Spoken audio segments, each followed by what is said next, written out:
Hello YouTube, welcome to the dojo, you're Samurai Man, and today we have the Transformers Combiner Wars Quickslinger! Yay! Really was looking forward to this figure, super awesomely happy to have it. As you can see, he's got a really cool looking gun there on the side, nicely molded in. It's got like these pistons and a scope and things I've probably already mentioned in the past video, because it is the same weapon. You got the same weapon as someone else. And again, the same weapon we've seen a million times, just with the different barrels, but these barrels are actually pretty cool, so I like that.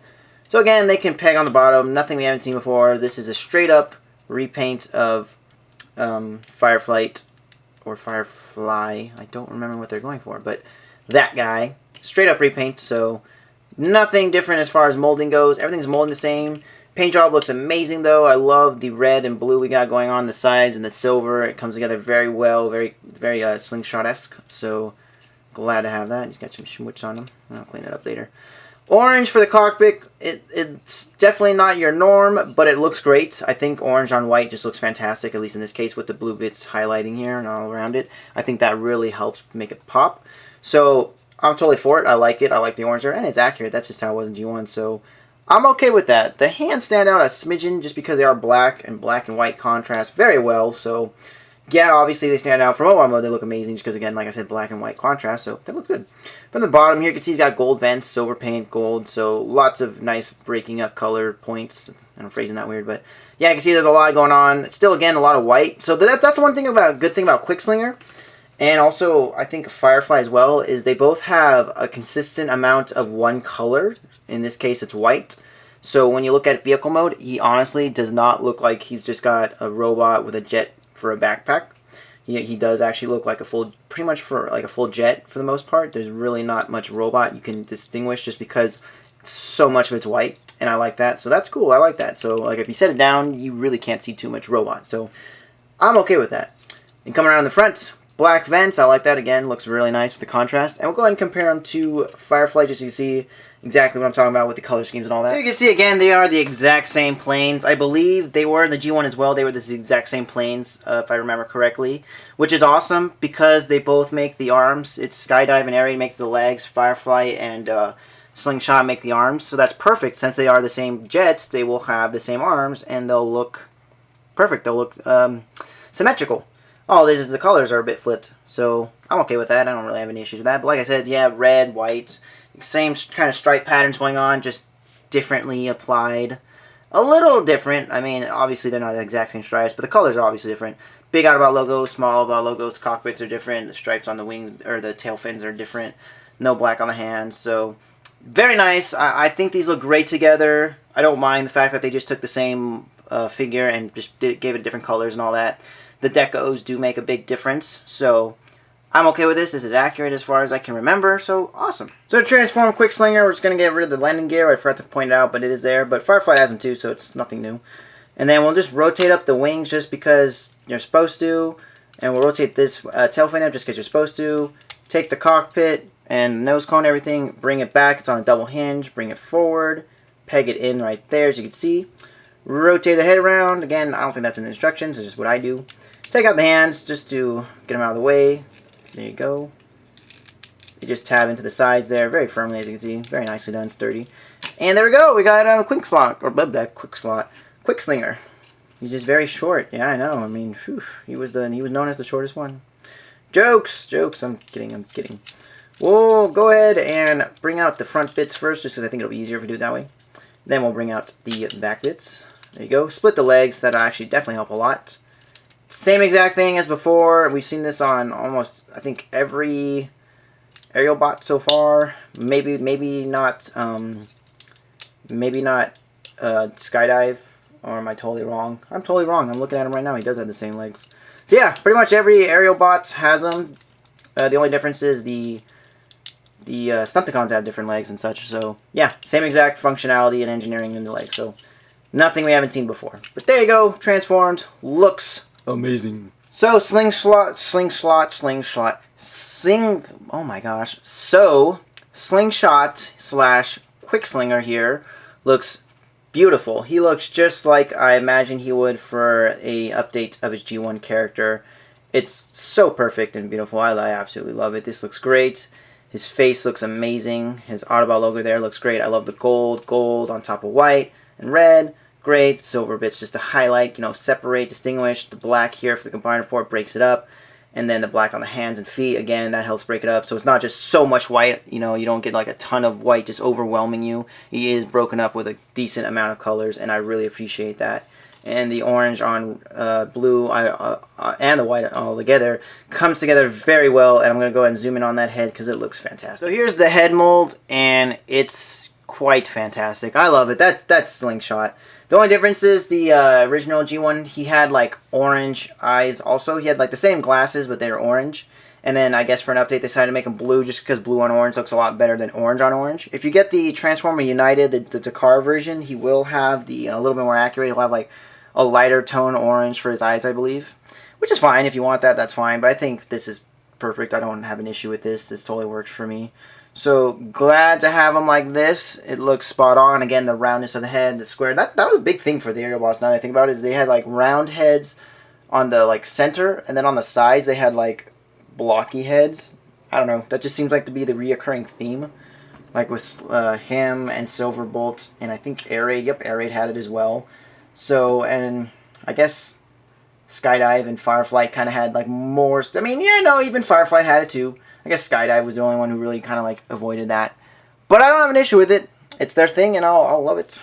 So we have Quickslinger / Slingshot and Alpha Bravo paired together. You can see where Alpha Bravo takes a lot of cues from Quickslinger as far as his deco, head design, and all that come together.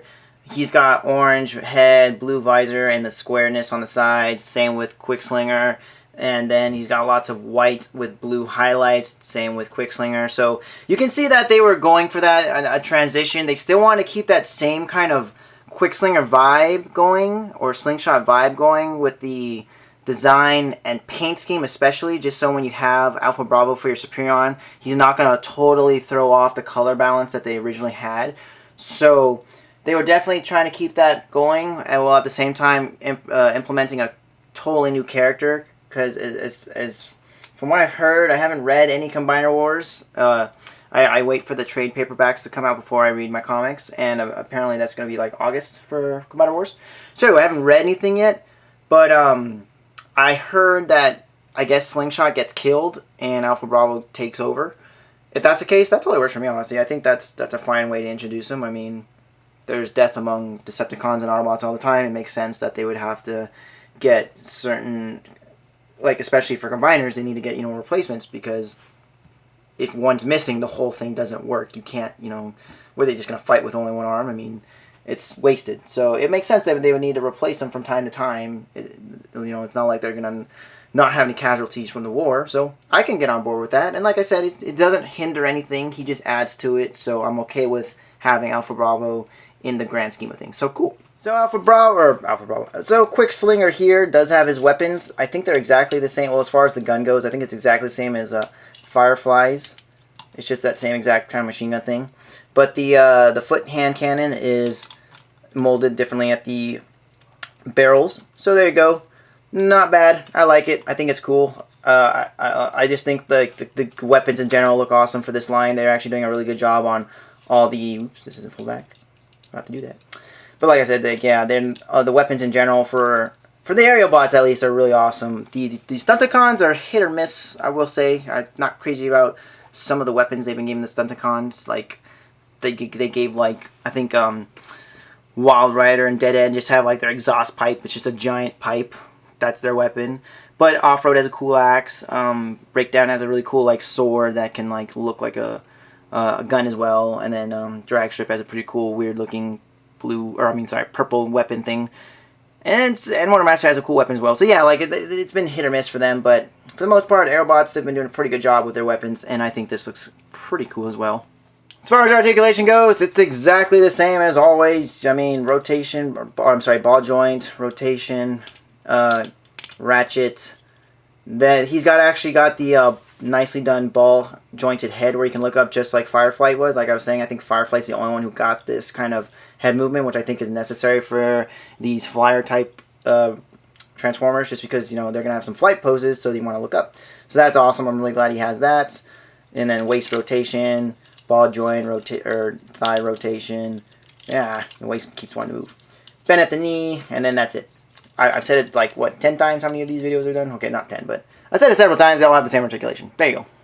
So we'll go ahead and do leg mode first, just because I want to end off in arm mode, because that's what his standard mode is. The Scramble City aspect is totally here. That's what a lot of people love. They love Scramble City for some reason. I don't know why. I mean, yeah, it's cool. I mean, if you want to have a variety as far as the colors go, if you want to change things around in your color, your deco for your Superion, I think that's pretty cool. But personally, I just like show accuracy. I mean, as long as it looks like the toy as long as it looks like the character that I thought looked cool in the show or the comic, I'm okay. Because the reason I'm buying them is because I thought they were cool in the show or the comic, so I want it to look like that, you know. But like I said, if you want to have like control over what color scheme you want, if you want to change the color scheme around, you thought this color looked cooler here or better here, or if you think the symmetry here is better, hey, I'm totally for it. That's totally fine. I mean, like I said, as long as it doesn't hinder anything, it's just adding to it, totally works for me. But as you can see, I'm just pretty much transferring them back into plane mode, just not going to do a couple steps. So there, done. Where's his weapon? Where'd it go? Here it is. Fold it out, the thumb. Oh, I forgot to do the combiner port. I always forget to do the combiner port, but whatever, just pretend the head's the combiner port, and then peg that in the bottom. There you go. Not a bad looking foot. Again, very sleek and cohesive. It's not kind of tabbed in all right. That's on me. There you go. Kind of just doing a quick job, but yeah, not bad. I like it. I like it. Again, it kind of sticks out a bit, but not bad. It's a pretty good looking foot. I like the consistency in color, so that really helps out. So works for me. Oops. Let's go ahead and do arm mode now. So let's just take out the foot just to make things easier. Get these arms up out of here, and then bring them completely up all the way. Rotate them around. Bring them down. There you go. Or rotate the hands. Actually, rotate the hands so the gun part faces outward, because you want the hand peg hole to go around the tab that's right there. I don't know if I mentioned that before, but there's a tab right there that you want to get that arm to kind of grasp on, and then you want it to fold around. You can kind of see that the wrist and forearm kind of conform around this block here. So you kind of want to have that going on. Keep that in mind when you're doing this transformation. That's kind of like your guiding point as to what you want the arms to look like, because they aren't very obvious as far as where they should go. When I first transformed Firefly into arm mode, I was just kind of guessing. There was really I couldn't really figure out what the designers were going for. But once I was looking at how it folded and stuff, I saw that there you go. I saw that this formed around and everything, and that helped out. And then bring out these feet, bring them down, pretty much get them back into standard leg mode, like that. It's so hot. These lights are killing me. It's California weather, and it's summer, and I have 3 lamps on me. I'm dying. There you go. Ooh, did I get it? There we go. Clamp up the feet. So push this back. And I'm pretty sure he is the right arm, so I would have it like this if I had him in like Superion mode. And then flip out the hand, bring this down and around. There you go, and then there you go, fold that like that. And I just put the hand back. There you go. Arm mode! Ta-da! Pretty nice looking arm again. Just very streamlined as far as the color goes. A little bit of red to break it up, but lots of white and then a little bit of black to break it up. So I think this is a pretty darn good looking hand. I'm excited to put everything together in the Superion mode. I've already done it, so I will say it looks amazing. Same with Menasor. He looks amazing. These are really great figures considering they're just made by Hasbro.